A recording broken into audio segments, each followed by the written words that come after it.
I stood in the dimly lit hallway, my hands trembling as I stared at the document my brother and sister forged, my name erased, my future stolen. "Harper, you were never supposed to find this," my sister whispered behind me. But it was too late. I knew everything now. My name is Harper Collins, and for most of my life, I believed family was the one thing that could never betray you. I grew up in a small, sun-washed town where the mornings smelled like pine and the evenings hummed with crickets. My siblings, Noah and Megan, were the closest people to me, the ones I trusted with every fragile piece of my heart. When our mother passed away, the house went quiet in a way that felt physical. Dust settled on picture frames, floorboards creaked louder, and every room echoed her absence. Still, I thought we'd get through it together.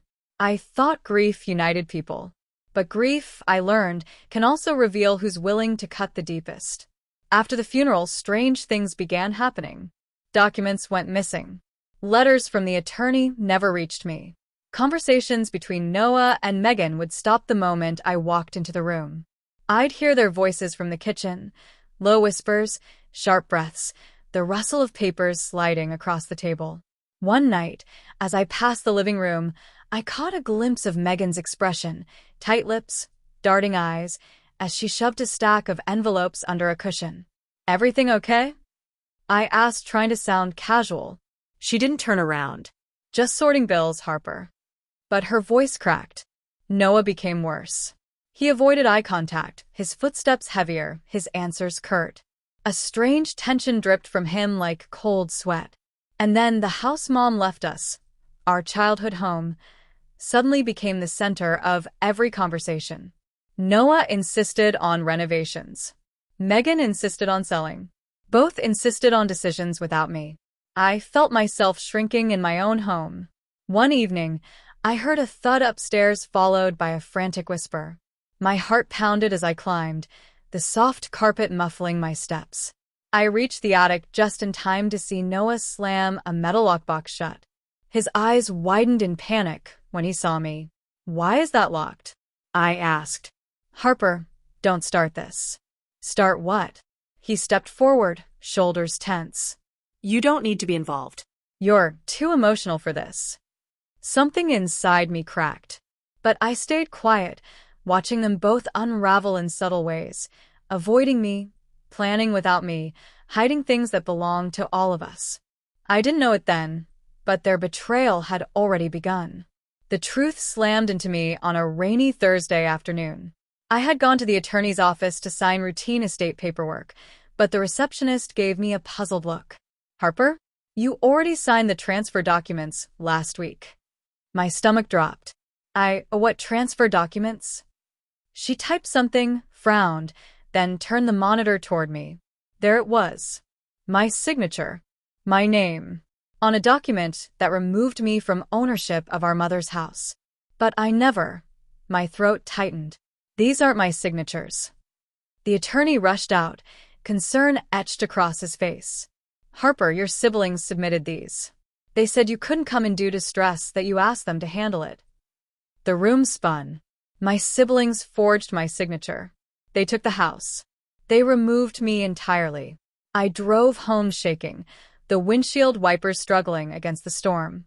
When I walked in, they were at the dining table, papers spread everywhere, a laptop open, their voices in hurried debate. "Noah," I said, my voice barely holding itself together, "why did you sign my name on legal documents?" Megan's face strained. Noah froze, swallowing hard. "Harper, calm down." "Don't tell me to calm down." My voice cracked the air like lightning. "You stole the house. You forged my name. You lied to attorneys. You lied to me." Tears pooled in Megan's eyes. "We didn't steal anything. We were protecting it. You're not stable right now." "Stable?" I laughed, a broken, trembling sound. "Because I'm grieving, Mom? So that makes it okay to erase me?" Noah slammed his palm on the table. "We needed the money.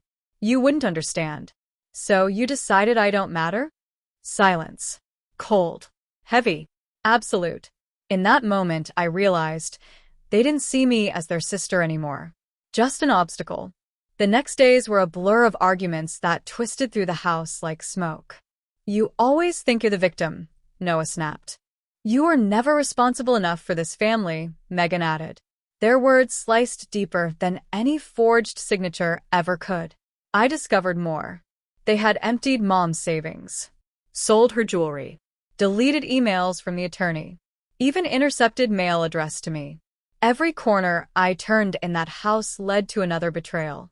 I packed my things in silence, each item a memory I wasn't sure I wanted anymore. But when I tried to leave, Megan blocked the doorway. "You're overreacting, Harper. We're family." Noah appeared behind her. "Just sign a release form and let us handle everything." I stared at them, the two people I once trusted with my life. "You're not asking me to trust you," I whispered. "You're asking me to surrender." Thunder cracked outside, shaking the windows. They didn't move. I stepped back inside, not because I agreed, but because I knew the fight wasn't over. Not yet. I spent the night researching every legal avenue, every loophole, every protection for identity fraud and estate theft. My hands shook the entire time, but not from fear, from resolve.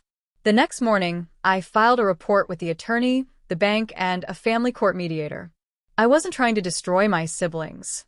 I just wanted what belonged to all of us. But when Noah and Megan received the legal notices, they exploded. Noah stormed into my room. "You're going to ruin us." "You ruined us," I said softly. Megan sobbed in the hallway. "Harper, please don't do this." I looked at her, really looked at her, and saw a stranger wearing my sister's face. "I didn't betray this family," I said. "I'm just finally defending myself.